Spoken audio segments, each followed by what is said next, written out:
Can you believe that on my wedding day my sister demanded to enter the ceremony before me? As if it were her moment. As if my yes had no value whatsoever.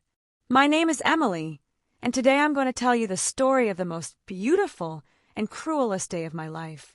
So, grab your coffee and sit down with me.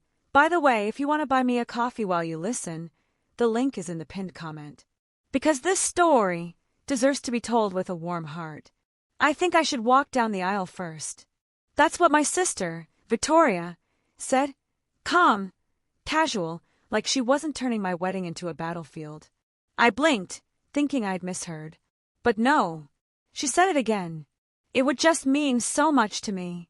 I never had my moment, and you're the baby. People will understand. My fingers went numb. It felt like a prank, a cruel one. But her eyes were serious. We were in my parents' living room, 3 weeks before the wedding. My dress fitting had just ended. I was still in lace and heels when she dropped the bomb. Our mom sat quietly beside her, lips pursed, arms crossed. My dad wasn't even there. And I was frozen, like a guest at someone else's disaster. You're joking, I finally said, half laughing. Right. But Victoria didn't laugh. She just stared, confident, entitled. My entire life, Victoria had taken the firsts. First to drive, first to travel, first to move out. Even when it wasn't hers to take, somehow she ended up in the spotlight. And I let her, because she was older, because I wanted peace. But this was my day, my fiancé, my aisle. And now, she wanted to step in front of it, not metaphorically, literally, like she deserved it more. Mom finally spoke. Maybe it's not such a big deal. She just wants a moment too. My ears rang. The veil in my hair suddenly felt like a noose. I couldn't believe they were entertaining this. My wedding wasn't some hand-me-down stage for my sister's regrets. I waited my whole life for this, I said quieter than I meant. And Mom replied, so did she, as if it canceled out everything I just said. That night I couldn't sleep. I laid in bed staring at the ceiling, my phone lighting up with texts from friends asking about centerpieces and music. I didn't answer any of them. How could I? I wasn't planning a celebration anymore. I was bracing for a battle. And the worst part was, I didn't even know if I could win.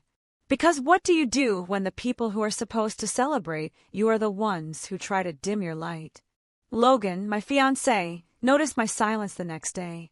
You okay? He asked over breakfast, pouring my coffee just the way I liked. I wanted to tell him everything, but something stopped me. Maybe it was shame. Maybe it was exhaustion. Or maybe I was afraid he'd tell me to let it go, that I was overreacting, that it was just a walk. But it wasn't. It was my walk. In my head, I kept replaying her words. You're the baby. People will understand. What people? And what exactly were they supposed to understand? That I didn't matter enough? That my wedding was up for negotiation because someone else felt left out? The more I thought about it, the more the rage burned. Not loud and fiery, but quiet, controlled, dangerous. I went to the bridal shop the next afternoon. Not to make changes, just to see my dress again. I stood in front of it, hanging on its padded hanger like it was waiting for something sacred. I reached out and touched the fabric. My fingers were shaking, not from fear, but from restraint. I whispered, you'll walk when I say so. Not a second before. And I knew I wasn't talking to the dress. I was talking to her, to Victoria, to every moment she stole, and every smile she wore that was meant to be mine.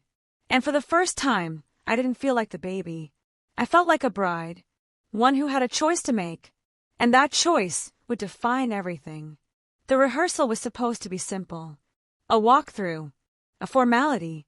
But the moment Victoria arrived, heels clicking, hair perfectly curled, smile sharp as a knife, I felt my stomach twist. She hugged Logan like he was her brother-in-law already, complimented the venue, and then she winked at me, like we shared some secret. But we didn't. The only thing between us now was a silence full of buried things. We started lining up. Bridesmaids chatted and laughed. Groomsmen checked their phones. I stood near the back, holding my bouquet, watching Victoria make her way to the front of the line. Without asking, without checking, just like she always did. "Is that the order you want?" the coordinator asked me gently. My throat closed. Everyone turned. And there she was, smiling like the crown belonged to her. My mouth opened, but nothing came out. I could feel the heat creeping up my neck, the flush of humiliation. Logan looked at me with a silent question in his eyes. Do something. But I froze. If I spoke now, in front of everyone, I'd look petty, emotional, dramatic. And Victoria knew that. She was counting on it, that I'd fold under the weight of not wanting to be that bride. After the rehearsal, Victoria walked over, sipping water like it was champagne. "You didn't say anything," she said, low enough for only me to hear. "Guess it's settled, then." I stared at her, my jaw tight. "That's not how this works." She shrugged. "You had your chance." Then she walked away, heels echoing on the stone like a warning. And I stood there, holding my bouquet like it was the last piece of myself I still owned. That night, I sat on the kitchen floor in my apartment, dress sketches and seating charts scattered around me. I tried to breathe, but it felt like the walls were closing in. Logan came in, knelt beside me, and asked, "What's going on?" And I broke. The words spilled out like a confession I'd held too long.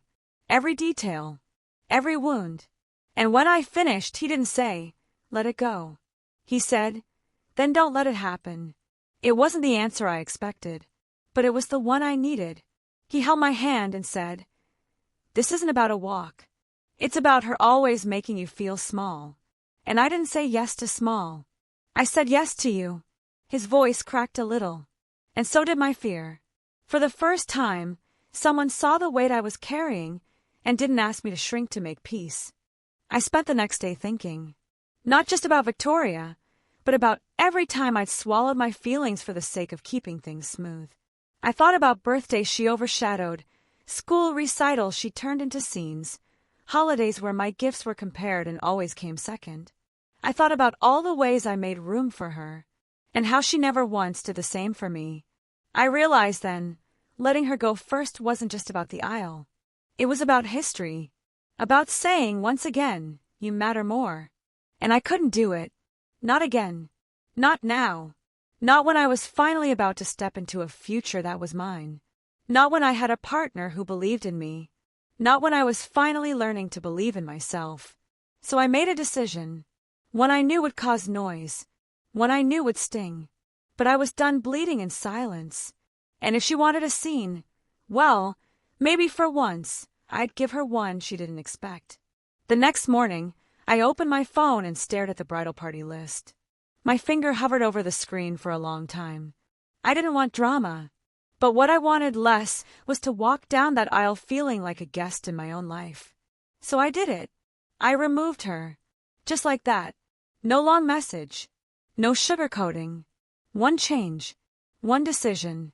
One deep breath after. It didn't take long for the storm to come. At 9:13 a.m., Victoria called. I didn't answer. At 9:16, she texted, "Tell me this is a mistake." At 9:20, "You're actually doing this?" By noon, my mom was calling too. "She's devastated," she said. "Humiliated. This is family, sweetheart. You're making a scene." And I realized, when Victoria hurts me, it's silence. But when I draw a line, I'm the villain. I sat with that for a while. The double standard. The years of shrinking myself to fit inside everyone else's comfort. I thought about the time Victoria accidentally wore white to my college graduation, the job interview she interrupted, the voicemail she left Logan last month just checking if he was really sure about me.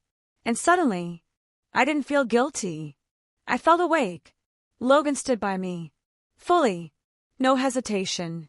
"If this ruins the wedding for them," he said. "They were never here for the right reasons." His support felt like a second spine. And for the first time, I started to imagine what life might look like when the only people at the table were the ones who actually saw me. That night, Victoria sent one last message. "I hope you're proud of yourself." And I was. Not because it was easy, but because I finally chose myself. I'd spent so many years being the sister who kept the peace, who apologized first, who made room at her own expense. But not anymore. This wedding was the start of my new life, and I wasn't going to carry old chains into it. My mom showed up the next day, unannounced. She brought a box of old photos, thinking nostalgia might soften me. "You two were inseparable," she said, placing a picture of us in matching Halloween costumes on the counter. "She always looked up to you." I looked at the photo and realized something. I was smiling. She wasn't. Even then, the spotlight had always been hers. "I'm not uninviting her," I said. "She's still my sister. She can come as a guest. But she's not walking before me. She's not stealing this from me, too." My mom's eyes filled with tears. "She's going to be so hurt." I nodded. Maybe for once, she'll understand what that feels like. And I meant it, not with spite, but with clarity. I wasn't breaking us. I was refusing to be broken. The wedding was 4 days away, and I'd never felt so tense. But under the fear, there was something else, something steady and warm. Peace, the kind that comes from knowing you stood up for yourself, from realizing that protecting your joy doesn't make you cruel. It makes you whole. I didn't want revenge. I wanted room to breathe. That night, I sat at the kitchen table and wrote my vows. My hands shook at first, but then they didn't. The words flowed like truth often does, once you stop apologizing for it. And in every sentence, one message echoed. I choose love. I choose respect. I choose me. And this time, I meant all three. The wedding day arrived with clear skies and a soft breeze, like the universe was offering me a moment of peace. I woke before sunrise, heart restless, hands ice cold. I stared out the hotel suite window and thought, it's today. Nothing will ever be the same. And for the first time, that didn't scare me. It set me free. I was nervous, yes, but I was steady too. The bridesmaids came in one by one, wrapping me in warm hugs and teary smiles. They helped me get ready in quiet solidarity, honoring each pause, every tear I refused to let fall. Then my mother walked in, and everything shifted. She was pale, and behind her, Victoria, dressed in soft pastels, high heels, flawless hair. "Just came to give you a kiss," she said. But her eyes, they said everything but peace. "You really shouldn't be here right now," I whispered, trying to stay calm. She shrugged. "I'm your sister. I have a right to see you get ready." My mom squeezed my shoulders, silently begging me to be kind. But all I could think was, she still doesn't get it. Still thinks everything revolves around her. I took a deep breath. I had a choice to make, right then. Either give in one more time, or stand my ground. When the event coordinator came in to announce the ceremony was about to begin, Victoria was the first to rise. "I'll go ahead. Just want to see how the aisle looks," she said, like it was hers to walk. That broke something in me. "No, Victoria," I said steady. "You'll walk in as a guest, and you'll sit like everyone else." She laughed, stunned. But I didn't repeat myself. The decision was final. She stormed out, heels clacking on the tile. My mom looked at me, eyes brimming. "You're right, but it hurts to see." I held her hand. "It hurts, but it's necessary. Because if I don't set a boundary today, when will I?" And in that moment, I saw something in my mother's eyes I'd never seen before, respect. For the woman I had become. For the daughter who finally said no. When I stepped into the aisle, every head turned, except one. Victoria sat with her eyes cast downward. There was no scene, no tears, just the deafening silence of someone who, for the first time, wasn't in control of the story. And me. I walked. Light. Slow. Every step a quiet declaration I exist. I matter. And this is my story. Logan stood waiting, his smile undoing and rebuilding me all at once. He wiped away a tear from my cheek and whispered, "You made it whole." I laughed, choking up. Because he was right. I was whole. For the first time in a long time. And that altar wasn't just a beginning with him. It was the end of the version of me who lived in everyone else's shadow. As the officiant began to speak, I looked up at the sky and whispered thank you. Not just for being there, but for not breaking. for not giving in to guilt, for finding the courage to say enough. And before I even said I do to Logan, I said it to myself. And that was the greatest vow I've ever made. The reception was beautiful. Everyone said so. Warm-colored flowers, soft music, laughter everywhere. But inside me, there was a different kind of silence. Not the silence of fear or shame. It was the silence of something ending. Like turning the last page of a book and still sitting with everything you just lived. I danced with Logan, drank champagne, posed for photos. But my mind kept replaying what had happened just hours before. Victoria didn't stay for the party. They said she left right after the ceremony, blaming a headache. I don't know if it was hurt, pride, or just her way of escaping. And for the first time, I didn't feel guilty. I didn't chase her. I didn't send a message. Because the truth is, I needed that space too. That distance. My sister had always lived at the center of attention. And maybe, just maybe, that was the day she finally felt what it was like not to. Later that night, back at the hotel, I sat on the bed barefoot, my gown puddled around me on the floor. I caught my reflection in the mirror, hair messy, makeup smudged, but something about me had changed. I didn't see the little sister trying to please anymore. I saw a woman, someone who chose, even when she was scared, who said no, even while trembling inside. And that gaze in the mirror, it was new. It was mine. The next morning, while we were having coffee in the room, Logan handed me an envelope. It came for you at the front desk. It was from my mom. A handwritten letter.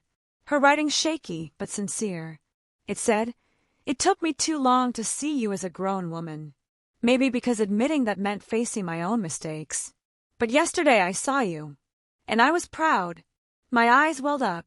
Not from longing, but from finally feeling seen. I stayed off social media that week. Still, the comments found their way to me. A cousin said I overreacted, that I didn't have to be so harsh.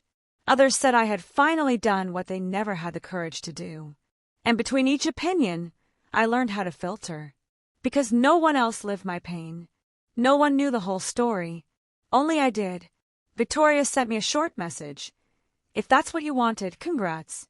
I read it, took a deep breath, and didn't reply. Because sometimes silence is the answer. And in this case, it was the only one that didn't cost me a piece of myself. The cycle needed to end quietly. No more trying to stitch a wound she never truly wanted to heal. I went back to work a week later. Coworkers asked about the wedding, saw the photos, said it looked magical. But what no one knew was that the real marriage hadn't been with Logan. It was with me. With the woman who had spent years shrinking to fit into spaces too small, and who was now finally choosing to live in her full size. One afternoon, I got a call from the wedding planner. Your sister asked for the vendor contacts. Said she loved everything. I thanked her genuinely, because in that moment, I realized something, maybe deep down. Even she had learned something. Even if it was just how far someone can go when they stop letting themselves disappear. And that was enough. Before bed, I sat on the floor of the closet and opened the journal I'd kept since wedding planning began. On the last page I wrote, she wanted to walk down the aisle before me. But now I'm years ahead because I learned not to surrender when the price is my own voice. And I closed it, slowly, firmly. There was still one last chapter to write, but the ending was already clear. Time passed. Not much, just enough for the wedding flowers to dry and the memories to become more memory than wound. Logan and I returned to routine, to our commitments, to real life. But something inside me had shifted. I was no longer the woman who used to put her sister's name above her own just to keep the peace. Now, I chose peace, the kind that starts from within. One random Sunday, while organizing things in our new apartment, I found a box of childhood photos. Me and Victoria as little girls, dressed alike, matching smiles. I sat with those pictures for a while, because despite everything, I still love my sister. And part of the pain came from that love, realizing that love isn't enough when respect doesn't come with it. That blood ties aren't a free pass for wounds that never heal. She never reached out after the wedding. Not on my birthday. Not for Christmas. And I didn't chase her. Because sometimes, keeping your distance is an act of self-love. My mom eventually started speaking to me again, more gently. I could hear a different tone in her voice. Like someone learning to see the daughter she had, instead of projecting the one she wished for. Like someone finally understanding that choosing happiness doesn't mean you owe anyone an apology. One day, I was invited to speak at a small conference on family relationships and emotional boundaries. I hesitated, of course. Who was I to speak on that? But I said yes. And when I stepped onto the stage, I looked out at the audience and said, "My sister wanted to walk down the aisle before me. But I've learned the most important aisle is the one you build inside yourself, where you say yes to you." The room fell silent. That heavy kind of silence. The healing kind. Afterward, the messages poured in. Women telling me they saw themselves in my story. That they too had given too much, stayed quiet too long, shrunk themselves to please people who were never satisfied. And in that moment, I understood my story was just one of many. But when told out loud, it made space for others to find their voice too. Like a domino effect of courage, Logan supported me in everything. Not with speeches, but with presence. With silence that listens. With hugs that don't need explanations. One day, he said, "I fell in love with you because you have a strength you don't even see." I smiled, a little shy, because now I saw it, and that made all the difference. I visited my parents' house some time later. The atmosphere was lighter, but full of absences. Victoria wasn't there, and no one mentioned her name. Like a word kept in a drawer no one dared to open. And that was okay. I didn't need answers anymore. Or apologies. I just needed to live. To move forward. On the way home, I pulled over by the side of the road. The sun was setting. The sky glowed orange, like those days when life tries to become poetry. I took a photo with my phone and typed in my notes. She wanted to be the bride before me. But now I'm the woman she never learned how to be, the one who loves without losing herself. The one who shines without apologizing. And I took a deep breath. That night, before bed, I took my wedding dress out of its garment bag and hung it in the closet. I looked at it like you look at an old friend. It wasn't just a symbol of marriage. It was a symbol of rebirth. Because that day, I didn't just say yes to love. I said yes to myself. And that's something no one will ever take from me again. If you felt the story deep in your chest, you need to watch our last one. She gave everything to save her family's business, but they erased her from the will. Click here to watch, and don't forget to subscribe. You can also buy me a coffee while you're here. Links in the pinned comment. Your support helps keep these stories alive.